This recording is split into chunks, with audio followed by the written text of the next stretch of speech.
ሄሉ እንደዚህ ታማ ራሱ እረፍት ሊሰጧት አልቻሉም። ጭራሹኑ ከቤቷ መጥተው እያደረቋት ነበረ።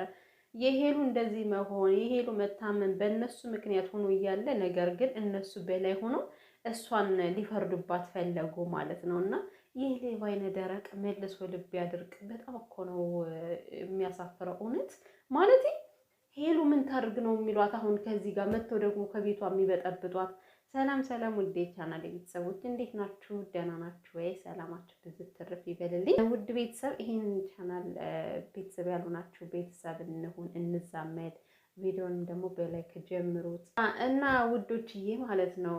ያብ ስራ እንግዲህ እያደረገ ያለው ነገር እችን ልጅ ልክ እንደ ጅራት እያሽከረከረ ይዟት ይመጣል፣ ከኋላ ማለት ነው። በእርግጥ ምን ይደረግ ፍቅረኛው አይደለች እንዴ? የት ጥሏት ይመጣል? እና ሄሉ እንደዚህ በታመመችበት ሰዓት ደግሞ ምን ፍጠሪ ነው የሚላት? ምን አድርጊ ነው የሚላት? ምን እውነት አለው? ማስረዳት የሚፈልገውን ነገር እንኳን በስነ ስርዓቱ ማስረዳት የማይችል ልጅ አንቺ ስላልገባሽ ነው እንደዚህ ሌላ ነገር መቀባጀር እና ያው ብዙ ሰው ደግሞ ያብ ስራን ስለምትወዱት እኛም እኮ አንጥለውም፣ ግን እውነተኛ ሰው ነው እኛ የምንፈልገው። ይሄ በሐሰት ምናምን የሚቀላምድ ሰው አንፈልግም። ለሄሉ ትክክለኛ ሰው የሆነ የልቧን መሻት የሚፈጽምላት። በእርግጥ የልብ መሻት የሚፈጽመው እግዚአብሔር እንጂ ሰው አይደለም። ማለት በቃ የልቧ ሰው እርፍ የምትልበት ሰው ነው እኛ የምንፈልገው እንጂ በየጊዜው እየመጡ እንደዚህ የሚሰብሯትን አይደለም። እና ያው ብዙ አትፈረዱ እያላችሁ ስለሆነ አንፈርድም። እኛ እኮ ተምረናል። የተማርነው ደግሞ ከእንዳልክሻ ነው። እንዳልክሻን ያኔ እንደ ኳስ ጢባ ጢቤ ተጫውተንበት ነበር አይደለም። ትናንት እንግዲህ የኔ ንግስት ብሎ አስደነገጠን እኮ እርፍን ያደረገም ማለት ነው። እና የሰው ልጅ ካለፈ ህይወቱ ካልተማረ ምኑን ሰው ነው? ስለዚህ ተምረናል። ቶሎ ብለን ሰውን አንዘልፍም፣ አንናገርም። ነገር ግን እውነት የሆነውን ነገር ደግሞ መናገር እንችላለን አይደል እንዴ? አሁን ይሄ ያብ ስራ ምንም አይነት እውነት የለውም እኮ። እውነት ቢኖረው ኖሮ እንደዛ ታማ ከላዩ ላይ ከመጮህ ይልቅ ቀስ ብሎ በእርጋታ ሄሉዬ ቁልምጥምጥ አድርጎ ለምን ያስረዳትምሽ? እውነት ካለው እውነት የለውም።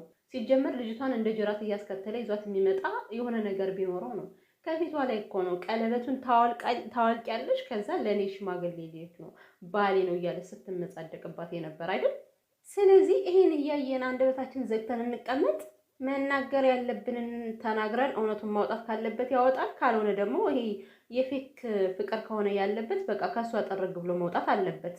እንዴት አይነት ድፍረት ነው! በእነሱ ምክንያት እንደዚህ ልጅቷ ራሷን ስታ ወድቃ ጭራሹን አስመሳይ ነች ትላታለች እንዴ! የሄሉ ጣፋንታ ይድረስብሽ። አንቺማ ታያለሽ። ነገ ደግሞ ይሄ ልጅ ቁጭ አድርጎ ሂዶ ልክ እንደ ሄሉ ልብሽ ድቅቅ ሲል ታየኝ እኮ ያኔ ሄሉን ትረጃታለሽ። አስመሳይ ናት ሄሉ አላመማትም ብላ እኮ ነው የተናገረችው አፏን ሞልታ። አንዳንድ ሴቶች ግን እውር እኮ ናቸው። የምሬን ነው የምላችሁ ውድ ቤተሰብ። ከላይዋ ላይ ቀለበት ያደረገ ልጅ ነገ ባል ይሆነኛል ብላ ለእሱ መከራከሯ በጣም ያሳዝናል። ወይ ፍቅር እውር እኮ ነው። የምሬን ነው። ከፊታችን የሆነ ነገር እንደዚህ ግልጥ ብሎ እየታየን ግን ለእኛ ይሸፈንብናል። ታውቃላችሁ፣ እውነቱን ማየት ያቀተናል። እሺ እነሱ ፍቅር ከሆኑ ማለት ነው ፍቅር ከሆኑ ሊያገባት እየተዘጋጀ ከሆነ ለምንድን ነው ሄሉን ከዚህ ጋር በቀለበት ማሰር የፈለገው? ይሄ ራሱ አይታይሽም እንደ ሴቷ ግን እና ልጁ ምንም አይነት እውነት የለውም።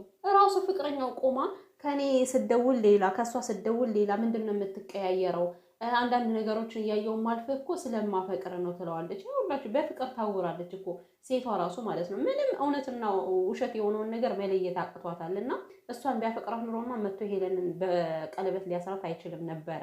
እና ያብ ስራ ደግሞ ማለት ነው ሌላ ጊዜ እያልክ ሄሉን ብቻዋን አግኝተህ እንደገና ልቧን ለመጥባት ካልሆነ ሌላ ጊዜ የሚለውን አማርኛ ትተህ አሁን ባጭሩ ማስረዳት ያለብህን ነገር ማስረዳት። የምርም ከልጅቷ ጋር ጨርሰ ከሆነ ማስረጃ። እኛ ኤቪደንስ እንፈልጋለን። ዝም ብለን አንቀበልም ከዚህ በኋላ። የምሬን እኮ ነው ውዶችዬ። የምር ግን ማርያምን የሄሉ እንደዚህ መሆን አያሳዝናችሁም? እናቴ ትሙት እኔ ልቤን ነው ስብር የሚያደርገው ስታለቅስ ሳያት። ማንኛውም ሴት በፍቅር ተጎድታ ባላያት ደስታዬ ነው። ይባስ ብሎ ደግሞ እንደዚህ አይነት ሴት አትመስኝም ነበር አለ። እንደዚህ እየሆነች ያለችው እኮ በአንተ ምክንያት መስሎኝ። እንደዛ የማይጨረስ አለማሳይታት መስሎኝ እንደዚህ እየሆነች ያለችው። የማይሆን ተስፋ እኮ ደግሞ ሲያምር ውዶችዬ የሚያልቅ አይመስላችሁም እኮ? የምሬን ነው። የማይኖሩትን ተስፋ ለሰው ልጅ ሰጥቶ እንደዚህ ባጭሩ ማስቀረጥ አይከብድም? እና ምን የምታውቂው ነገር የለሽም ይላል ማለት ነው። የምታውቀውን አስረዳታ ታዲያ፣ እንድታውቅ አስረዳት በደንብ እንዲገባት። ሲቀጥል ደግሞ አንቺ እንደዚህ አይነት ሴት አስመስኝም ነበር። እሷ ጎበዝ ስለሆነች በላያው ላይ ራሱ ቀለበት አድርጌባት ጎበዝ ስለሆነች አሸነፈች አለ ማለት ነው። አረ ወይኔ ግን ያብ ስራ አንደበት አለ፣ ግን አንደበት አለ። አንተ ያለህን እውነት ራሱ በስነ ስርዓት የማታስረዳት ሰውዬ ሄሉን ለመውቀስ አትቸኩል። ይሄ ሁሉ ተመልካች ማለት ነው ሄሉ ደስ ሲላት ነው ደስ የሚለው እንጂ ስታለቅስ አይወድም። እንዳየሁትና እንደተረዳሁት ከሆነ ማለት ነው ማርያምን ማንም ሰው ሄሉ ስታለቅስ አይወድም። እና በእርግጥ ሰው ሲያለቅስ ደስ አይልም፣ ግን ደግሞ የሄሉ በተደጋጋሚ ሲሆን ልባችን እየሰበረው ነው። ያብ ስራ በጊዜ ዝም ብለህ መላላጡን ተወውና ማለት ነው ትክክለኛ እውነታውን አውጥተህ ከሄሉ ጋር የምትቀጥል ከሆነ መቀጠል፣ ካልሆነ ደግሞ በቃ ውልቅ ነው እኮ። አስሬ ስበብ የሚያደርገው ይሄኛውን ልጅ ነው ልዑል። ህይወታችን ሊበትነው ነው። እሱ ነው እየተጫወተብሽ ያለው። አንቺ አይንሽን ግለጪ። ወዴት ነው የምትገልጸው? አይኗንማ ስትገልጽ እኮ ያንተ ነው ውሸት ነው የተረዳችው። እኔ እኮ አንዳንዴ ሳቄ ይወጣል ማለት ነው። የምሬን ነው። እስካሁን እኮ አይኗን ጨፍና ስለነበረ ነው እውነቱን ያላየችው ሄሉዬ። ሲቀጥል እሱ ስለሚያፈቅራት ነው ህይወቷን ማበላሸት የፈለገው የምትሉ ማለት ነው። እኔ ግን እንደኔ ከልዑል ላይ የፍቅር እይታ አላየሁበትም። የምሬን ነው ማለት የሰው ልጅ እኮ ሲያፈቅራችሁ ከአይኑ ራሱ ማንበብ ትችላላችሁ። የምሬን ነው። እሱ በጓደኝነት ነው ይሄን ነገር እያደረገ ያለው ሄሉ እንዳትጎዳ በማሰብ ቢያፈቅራትም ራሱ እኔ ደስ ነው የሚለኝ የምር። እንደዚህ ከጎናችሁ በችግራችሁ ጊዜ ከጎናችሁ የሚቆም ሰው አስፈላጊ ስለሆነ ማለት ነው። ልዑል ማለት ለሄሉ መከታ ነው። በጓደኝነት እንደዚህ ጠበቃ ሆኖ የቆመላት ቢያፈቅራትማ አስቡት ምን ያክል ደረጃ እንደሚሄድ። ያብ ስራ ደግሞ የምርም ውሸታም ከሆንክ እየዋሸ ከሆነ ማለት ነው ልክ እንዳልኬ ነገ የኔ ንግስት ሄሉዬ እኮ እንደዚህ ነበረች ብለህ የምትመሰክርበት ቀን ቅርብ ነው። እመነኝ ያብ ስራ።